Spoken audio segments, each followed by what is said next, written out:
হরে কৃষ্ণ। তো বন্ধুরা দেখো আজকের ভোগ এই যে ফুচকা ভাজছি।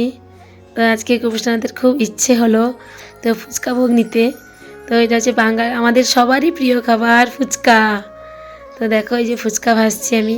তো আগেও অনেকবার ট্রাই করেছিলাম, তো ভালো করে বানাতে পারিনি, কারণ ফুলেও যদিও যেত তাও কড়কড়ে এরকম মুচমুচে খাস্তা হতো না।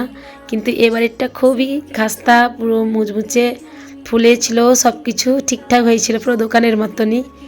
এবারে পুরো আমি কনফার্ম পুরো ফুচকাটা বানাতে পারলাম। তো খুবই আনন্দ লাগছে। আর গোপোষণাও নিতে চেয়েছিল ফুচকা ভোগ আজকে। তো কেমন হয়েছে অবশ্যই বলবে ফুচকাগুলো। তো দেখো এই যে রেডি হয়ে গেছে গোপোষণার ভোগ রেডি। আজকের সন্ধ্যায় এই ভোগগুলো আমরা দিলাম।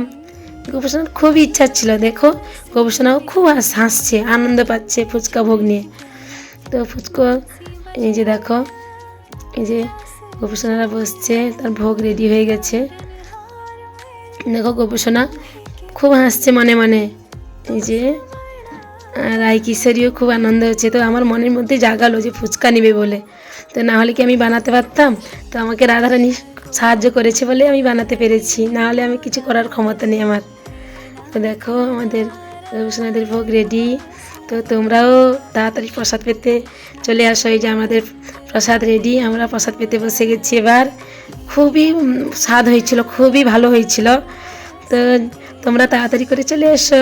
হরে কৃষ্ণ, রাধে রাধে। দেখা হচ্ছে পরের ভিডিওতে।